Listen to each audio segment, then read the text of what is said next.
Hey there friends, Paul Glasgow here with Legally on America, the one and only Truth Pimp, coming to you from one of the islands in Hawaii. Can you guess which one? Oahu.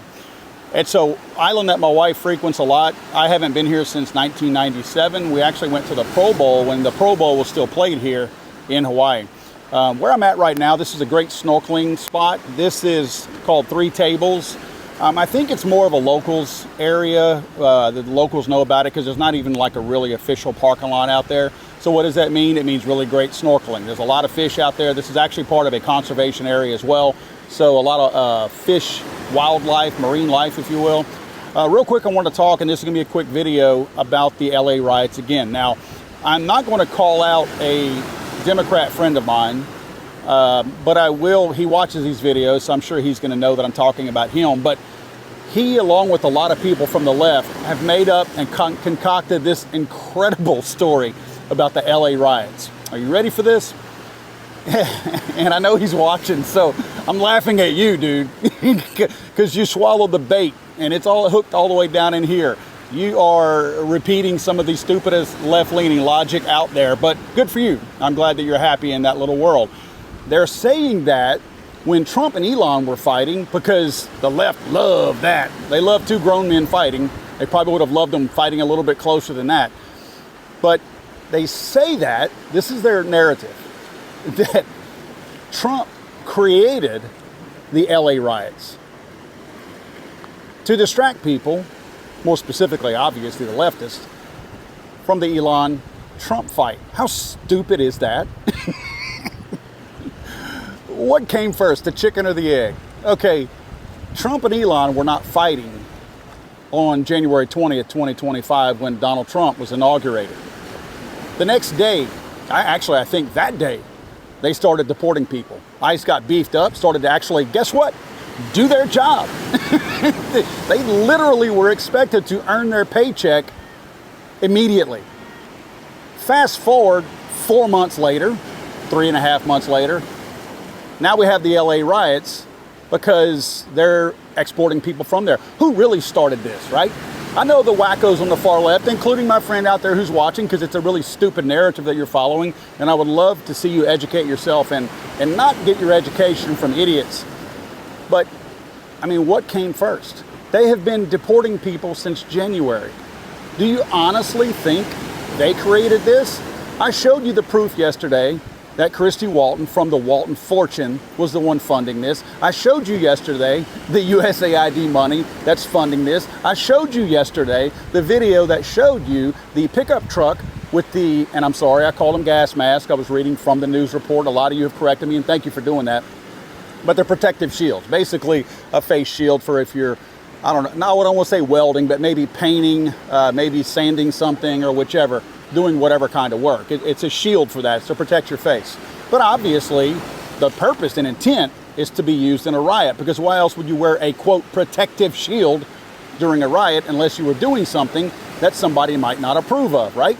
All that was initiated and funded. You think, let me ask you, you idiots, this, and I'm sorry, my friend, I gotta include you in that group.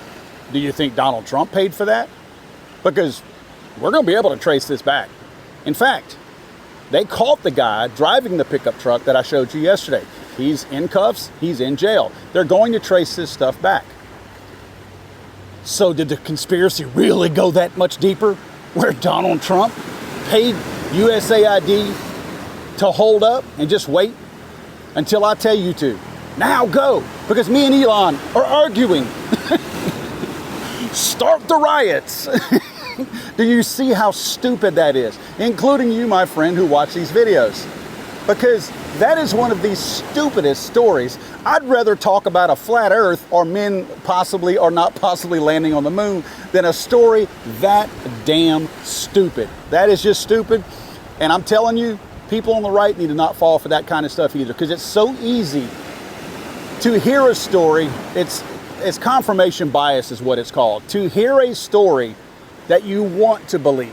You want to, because you hate the other side or you disagree with the other side so much that you're willing to accept and believe the dumbest, stupidest story, like Donald Trump suddenly pushing the button to start the LA riots himself because he's embarrassed that he and Elon are mad. None of us need to believe that kind of stuff. Even the dummies on the left who believe that. Look, we need to be fair about this. If we're ever going to have legitimate conversations and arguments about left and right and middle and wherever else somebody falls, you got to at least be honest with the amount of information that you're bringing in. And to believe stupidity like that is just flat dumb. Expect some sources, you know, ask for sources. Don't just take the bait and run with it like a fool. The internet is good. It's your friend. If you don't want to use Google, use another place. But the information is out there. You can confirm or debunk the dumb story just by looking. But I go back to, I don't need to debunk it myself. I don't need to Google, did Donald Trump do this? Donald Trump initiated ICE probably back in November 5th, because if you remember, he brought Tom Homan on board, not as a member of his cabinet, but as a, quote, border czar, right? So he could start right away. So this stuff has actually been initiated since November 6th, the day after Donald Trump was actually elected president of this United States. And I'm in the 50th state right here. A little bit more on the three tables over here. See if I can show them to you. This is where we are snorkeling, and these three rock formations out here, you can obviously see a lot more than three, but when the tide is out, like it's somewhat out right now, these things are very easy to see. They call it, three tables is the diving location. And a lot of people go out there, jump off those rocks. We're doing a lot of snorkeling around those. The wildlife, the marine life is everywhere out here. There's chickens, there's birds, there's crabs. Again, the marine life is incredible. The amount of fish that you're going to see in this area, this is a protected area. Of course, this is Hawaii. I get the feeling walking around that the entire island is a protected area. But nevertheless, it's very, very abundant marine life out there. And it's an absolutely incredible place to go snorkeling. So I suggest and recommend anybody that has a chance to come out here, check it out. The water will get in front of those rocks and then heading back to the beach on this side over here. That water's usually going to get probably, if I had to guess, probably a good 15, maybe 20 feet deep, closer out towards the rocks. But as you can see, most of the area is covered with some kind of different rock formation. So it can get a little bit tricky going out there, because as that tide brings you up and down, you can get lowered onto some rocks, some pretty big boulders out there. But it's an incredible place to see somebody actually paddle boarding out here. Sorry my camera's crooked, but I've got it actually on a couple of rocks over here. But what a cool setup this is out here. High tide, they claim that those are a little harder to see. The tide was actually coming in a couple of days ago when we snorkeled out here. And it was hitting on slapping on the back side of it, and then some of the water was coming. Actually, you can see the tide must be coming in now, because I can see the water coming over the top of some of those. So it's definitely, the tides are coming in a little bit. But great snorkeling out here. If you ever get a chance to come, just be prepared. As you see, I'm wearing my We the People shirt.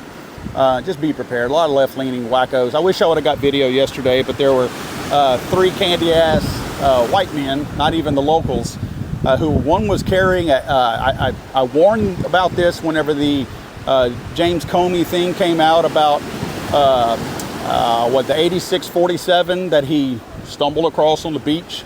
Well, some three little liberal wusses, one of them had an 8647, one of them had dump Trump and Elon, and then another one had something about Trump being a tyrant. Right in the middle of this area out here. What's funny is he was in an area where there was a lot of tourists, and a lot of these tourists are not necessarily left-leaning. There's just some left-leaning worms that live here. So not everybody, again, not generalizing, but there's definitely a very strong, weak presence over here, if you know what I mean. Anyway, guys, that's I may give you all a video from tomorrow, and that will be our final day before we head home. Again, thank you so much to my in-laws for watching our son while we're here. First vacation we've taken in 16 years. And thanks to AOR and a lot of my other sponsors for allowing me to get away and not be tied to my workstation and my studio like I normally do. CMMG, Gideon Optics, all those guys being really good to me and making it possible for me to come out here. But again, thank you AOR and all my friends. I'm actually going to have dinner with a couple of my friends from AOR, and they're huge families tonight, Eric and Jonathan, and it will be a blast. Can't wait to see it, see them. and to have a good time and enjoy myself again. Let me go hang out with my wife, and we're about to jump back in the water and do a little snorkeling out there on 3 Tables. Thanks, guys.